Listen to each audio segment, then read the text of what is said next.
ঝামেলা পৌঁছে গেছে ইনসেন জায়গায়। ইনসেন মানে একদম একদম মানে কি বলে টপ লেভেলে পৌঁছে গেছে, যে কারণে রানা সরকারের আবারও পোস্ট, এবং রানা সরকারের পোস্ট কিন্তু এবার শুধু রানা সরকারকে ইঙ্গিত করছে তাই নয়, রানা সরকার টানছে এবার গোটা টলিউডকে জিদ্দার এগেনস্টে। ইয়েস বন্ধুরা, তোমরা খুব একটা ভুল শুনছো না। কি শুরু করেছে রানা সরকার, এবং এটা যদি মানে সত্যি হয়ে যায়, সত্যি কথা বলছি বেশ চাপ হয়ে যাবে কিন্তু। 58 মিনিট আগে রানা সরকারের এটা পোস্ট, এবং এটা কিন্তু জিদ্দার এগেনস্টের পোস্ট। শুধু তাই নয়, জিদ্দাকে পরিষ্কারভাবে থ্রেট দেওয়া হচ্ছে যে 24 ঘন্টার ভিতরে যদি মিটিয়ে নেওয়া না হয়, কোনো সমস্যার সমাধান যদি না করা হয়, তাহলে কিন্তু গোটা ইন্ডাস্ট্রি নাকি এগেনস্টে গিয়ে নন্দীবাবুর জন্য লড়বে। নন্দী মুভিজ নাকি জিদ্দাকে ব্লক করে দিয়েছে, এরকম ধরনের স্টেটমেন্টও আমি কিন্তু শুনতে পাচ্ছি।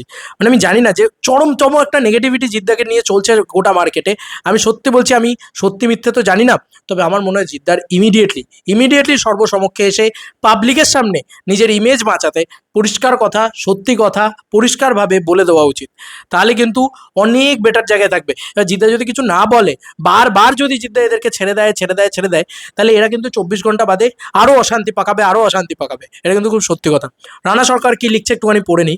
লেখা হচ্ছে, 24 ঘন্টা সময় আলোচনা করে মিটিয়ে নিন। আশা করছি সুপারস্টার খুব তাড়াতাড়ি নন্দী মুভিজের সাথে সমস্যা মিটিয়ে নেবে এবং সিনেমা রিলিজ হবে। 27শে মে কিন্তু রিলিজ ডেট আছে। আমি আমি আমি তো মনে প্রাণে চাই 27শে মে রিলিজ হোক। দর্শক ও ফ্যানরা বলুন, তারা সিনেমা রিলিজ হোক এটা চান। আমি তো ব্যক্তিগতভাবে ভীষণভাবে চাই সিনেমাটা রিলিজ হোক, সিনেমাটাকে নিয়ে সেলিব্রেট করি ইত্যাদি ইত্যাদি। না, সিনেমাটা শেলফ হয়ে যাক। আবারও বলছি, ফ্যানরা সুপারস্টারকে যতই ভালোবাসুক, টাকা কিন্তু দিয়েছে নন্দীবাবু। সুপারস্টার একতরফা এই সিনেমা রিলিজ করতে পারবে না। তাই নন্দী মুভিজের নামে বাজে কথা বলে কোনো লাভ হবে না। নন্দী মুভিজের নামে বাজে কথা কারা বলছে, ফ্যান্সরা বলছে না জিদ্দা বলছেন, এটা ক্লিয়ার করেননি কিন্তু রানা সরকার। যাই হোক, পরবর্তী লাইন লেখা হচ্ছে, আর আমাকে খিস্তি করেও কোনো লাভ হবে না, আমি সত্যি কথা বলবোই, কেউ থামাতে পারবে না। এবার রানা সরকারকে সত্যিই কোনো খিস্তি করে লাভ হবে না। তোমরা হয়তো ভাবছো রানা সরকারকে দুটো খিস্তি কী লাভ হবে, রানা সরকার তো রোজই খিস্তি খায়, এমনিই খিস্তি খায়। মানে বলে না গন্ডারের চামড়া পুরু হয়ে গেছে, ওর ওর কিছু কিন্তু যায় আসে না। ঠিক আছে, যাই হোক পরবর্তী লাইনটা পড়ি। আপনার প্রিয় সুপারস্টারকে বলুন প্রডিউসারকে সম্মান করতে এবং আলোচনা করে ঝামেলা মিটিয়ে নিতে। 24 ঘন্টার মধ্যে যদি না মেটে, এখানেই কিন্তু থ্রেটটা দিচ্ছে বন্ধুরা। এইখানে যে থ্রেটটা দিচ্ছে, এবার কিন্তু আমারও রীতিমতো মনে হচ্ছে কি করতে চাইছে রানা সরকার, কি হচ্ছে এক্স্যাক্টলি ভিতরে। আর এই সিনেমাটাকে কেন্দ্র করে এতই বা কেন নেগেটিভিটি? কারণ এর আগেও একটা কথা কিন্তু উঠে এসেছিল, মনে আছে, দ্য ওয়ালের পক্ষ থেকে, যে জিদ্দার সাথে নাকি নন্দী মুভিজের একটা দ্বন্দ্ব তৈরি হয়েছে, এবং বড় রকম দ্বন্দ্ব তৈরি হয়েছে, রিলিজ নিয়ে দ্বন্দ্ব, এবং সেখানেও কিন্তু আর্থিক গোলযোগের কথাটা কিন্তু বড় করে মেনশন করা ছিল। এবং আজকেও কিন্তু যে গোলযোগের কথা উঠে আসছে সেটা আর্থিক গোলযোগ। 4 কোটি টাকার কি বলবো, কর্পোরেট বুকিং এর কথাই হোক, এটা জিদ্দা তো বলবেনই না আমার মনে হয়। এতটা মানে কি বলবো, এরকম মানসিকতা কেনই বা হবে? আর আমি কর্পোরেট বুকিংকে সমর্থন করি না, মানে সেটা শাহরুখ খান করলেও করি না, দেব করলেও করি না, জিৎ করলেও করি না, কোনোদিন করিনি, করবও না। আমি মানে আমার খুব বিরক্ত লাগে কর্পোরেট বুকিং দেখতে, পরিষ্কার কথা। আমি সিরিয়াসলি বলছি, আমি যখন যে ছবি দুর্গাপুজোর সময় যখন যা হয়েছে, আমি পরিষ্কার বলেছি ভাই এভাবে হয় না, এভাবে কোনোদিন ছবি এগোয় না। যাই হোক, পয়েন্টে এগোই। তো পরবর্তী লাইন আবার লিখেছেন রানা সরকার, লিখছেন হ্যাঁ, লেখা হচ্ছে 24 ঘন্টার মধ্যে যদি না মেটে, তাহলে নন্দীবাবুর পাশে সারা ইন্ডাস্ট্রি দাঁড়াবে। এই কথাটা কিন্তু বলা হচ্ছে, এবং এই ধরনের জিনিসপত্র যদি চলতে থাকে, তাহলে তুমি আমাকে একটা কথা বলো, নন্দী মুভিজই বা কেন এটার এগেনস্টে গিয়ে কথা বলছে না? রানা সরকার আর নন্দী মুভিজ একসাথে যুক্ত নেই তো? নন্দী মুভিজই হয়তো রানা সরকারকে বলছে যে আমাকে বাঁচাও, এই জিনিসটাও তো হতে পারে। বা হয়তো মানে নন্দী মুভিজের সাথে শার্ট করে এই জিনিসটা রানা সরকার পোস্ট করে যাচ্ছেন কন্টিনিউয়াসলি।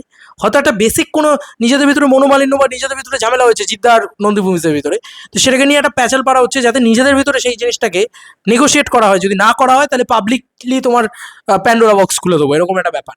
ঠিক আছে, এবার দেখো রানা সরকার আবার লিখছেন, যেটা সব থেকে বড় কথা, সেটা বলছে যে 24 ঘন্টা কিন্তু এটা কিন্তু থ্রেট দিচ্ছে রানা সরকার। বলছে 24 ঘন্টার মধ্যে যদি না মেটে, তাহলে নন্দীবাবুর পাশে সারা ইন্ডাস্ট্রি দাঁড়াবে, মানে জিদ্দার এগেনস্টে গোটা ইন্ডাস্ট্রিকে দাঁড় করিয়ে দেবে রানা সরকার। এই কথাটা কিন্তু রানা সরকার বলছে। নন্দীবাবু কোনো অন্যায় করেনি, একের পর এক সিনেমা বানিয়ে যাচ্ছেন লাভ ক্ষতি পরোয়া না করে, তাকে যোগ্য মর্যাদা দিন। এরকম একটা ঘটনা কিন্তু এর আগেও ঘটেছে, যেখানে বাংলায় রিলায়েন্স এসছে, বাকি সমস্ত প্রোডাকশন এসছে, তখন তারপরে তারা কিন্তু সাস্টেনেবল হয়নি, বাংলায় টিকে থাকেনি তারা। এবং নন্দী মুভিজও কাইন্ড অফ তাই হচ্ছে।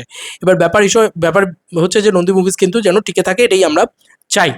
কারণ নন্দী মুভিজ আরও কি বলবো, মার্কেট গ্রোথ করাবে, নতুন নতুন ছবি নিয়ে আসবে, অনেকেই অনেক কথা বলতে পারেন, কিন্তু যাই হোক, যতগুলো ছবি বাড়াতে পারে ততই তো মঙ্গল। এবং তারা কিন্তু বড় ছবিও বানাচ্ছে, মানে অ্যাজ লাইক ব্যাড, মানে বাইক অ্যাম্বুলেন্স দাদা, কেউ বলে বিপ্লবী, কেউ বলে ডাকাত।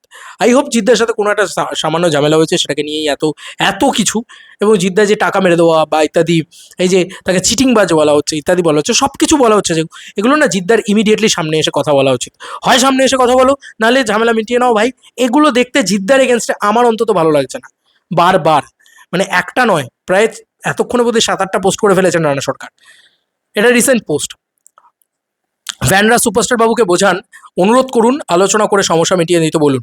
দেখি ফ্যানদের কথা কতটা গুরুত্ব দেন তিনি।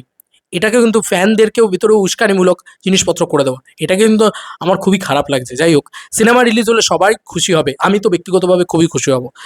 আবার বলছি, আমাকে কিস্তি করুন, কিছু যায় আসে না, সিনেমা রিলিজ করুন। বিপ্লবী অনন্ত সিংকে অসম্মান করবেন না। সত্যিই তো, একটা সিনেমা রিলিজ হওয়ার কথা, সেটা যদি হট করে রিলিজ না হয়, জিদ্দার পেজে এখন অবধি 27শে মে ডেটটাকেই লক করা আছে।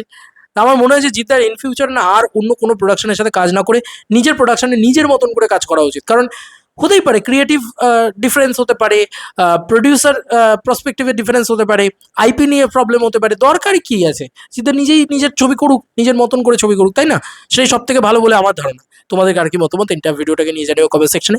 যা হচ্ছে, জিদ্দার বেঙ্গলে কাজ করবে বলে তো আমার মনে হচ্ছে না, বম্বেতেই কাজ করবে হয়তো, দেখা যাবে। তো দেখা যাক কি হয়। এটা হচ্ছে রিসেন্ট টাইমের একটা ভয়ানক খবর। জিদ্দার এগেনস্টে গোটা ইন্ডাস্ট্রি দাঁড়াতে চলেছে যদি 24 ঘন্টায় জিদ্দারা মুখ খোলে। আর আমি তো চাই, মানে মনে প্রাণে, যে জিদ্দা এসে মুখ খুলুক এবং সত্যি কথাগুলো বলুক। জিদ্দার নামের এগেনস্টে যে ধরনের জিনিসপত্র করা হচ্ছে, জিদ্দা কিন্তু নিজের ইমেজটাকে ট্যাম্পার হচ্ছে জিদ্দার, সেটা আমার মনে হয় জিদ্দার সবার আগে ভাবা উচিত এবং এসে বলা উচিত যে না ভাই, এইগুলো এই রিজন, এই কারণ আমি ভাই এর ভিতরে নেই। যেটা পলিটিক্সের ক্ষেত্রে জিদ্দা ওপেনলি বলে দিয়েছিল, এক্ষেত্রে জিদ্দা আমার মনে হয় জাস্ট একটা বিজ্ঞপ্তির মাধ্যমে না দিয়ে ওপেনলি লাইভে আসুক বা বলুক, কিছু একটা করুক জিদ্দা। আমি এটা মনে প্রাণে চাই। তোমাদের আর কি মতামত জানিও। চলো বন্ধুরা, নতুন কোনো ভিডিওতে দেখা হবে। Bye bye.